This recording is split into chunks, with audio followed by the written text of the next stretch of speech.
going to be a bit noisy. I'm going to try and teach. It's going to be a little bit different than normal. Teaching about Abram, and the sun is quite heavy, so I'm not going to take off my cap. Okay, so to the side,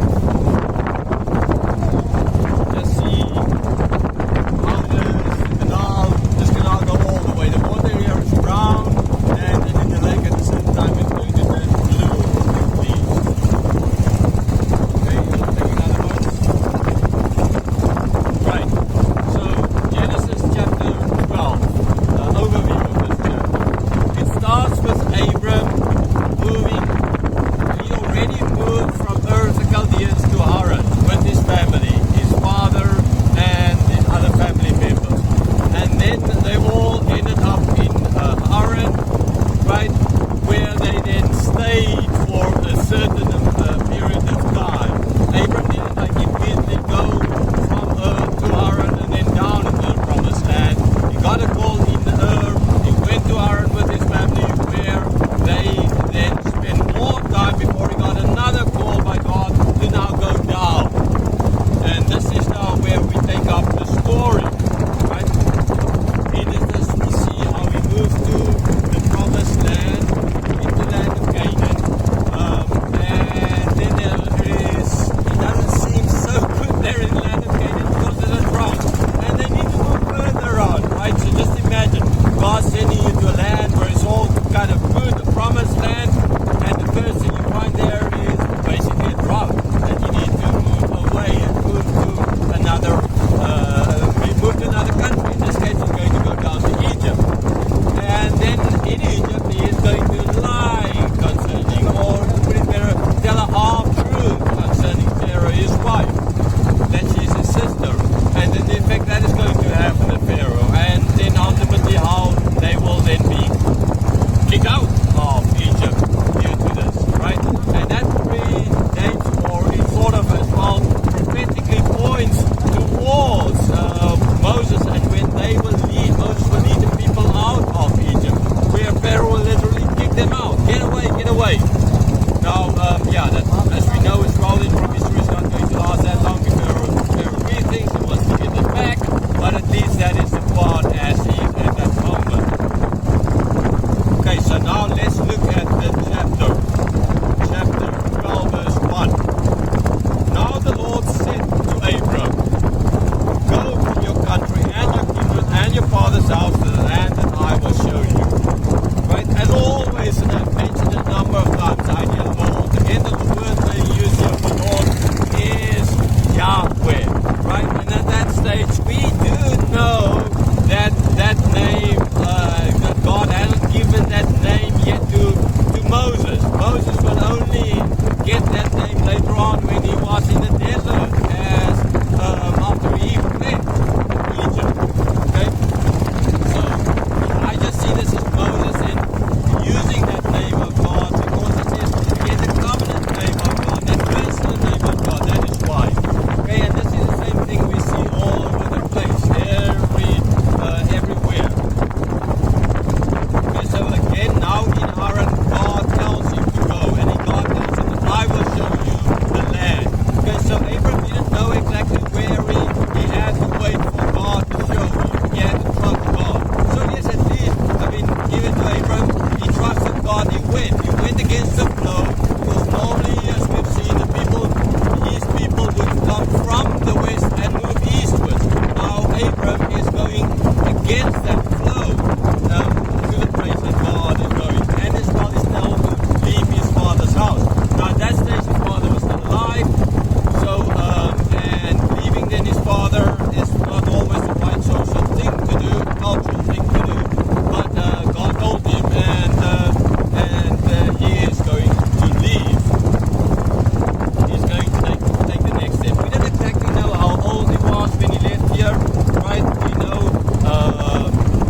he told him before in Ur of the Chaldeans, and this is what you will have a lot of children, right? And again he's saying, reiterating it, but still he has no one, and now he needs to go further still with. Okay, so he's going to take Lot with him, which would most likely have been seen as the one who will inherit everything at that stage at least.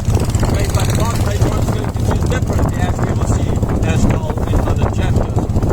So Abram knew before that he will get the land, he will get the children, right? What's the point in having land if you don't have children? What's the point in having children if you don't have land? Okay, so, and we will see how Abram is going to do everything so as to, like, make this come true. Verse 3. I will bless those who bless you, and him who dishonors you I will curse, and you all the families of the earth shall be blessed. Okay, so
just a short time in Haran, then understandably they would have gathered a lot of stuff, right? But they were spent some time in Haran, and so they gathered some stuff there in Haran, and now they're taking all of this and they go to the land of Canaan.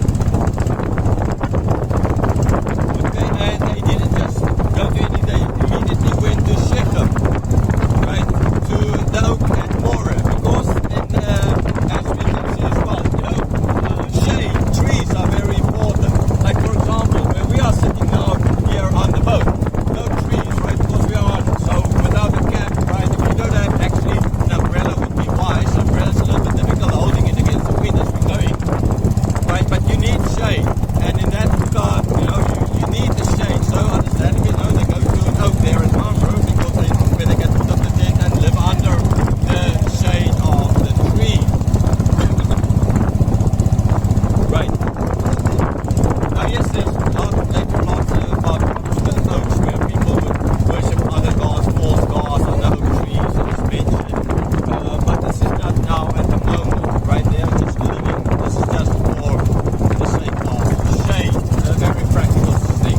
Shechem will play as well a role later on, but we will get to it as we get to those talks with the church. Verse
Moses leading the people as he's writing these words down to the land of Canaan.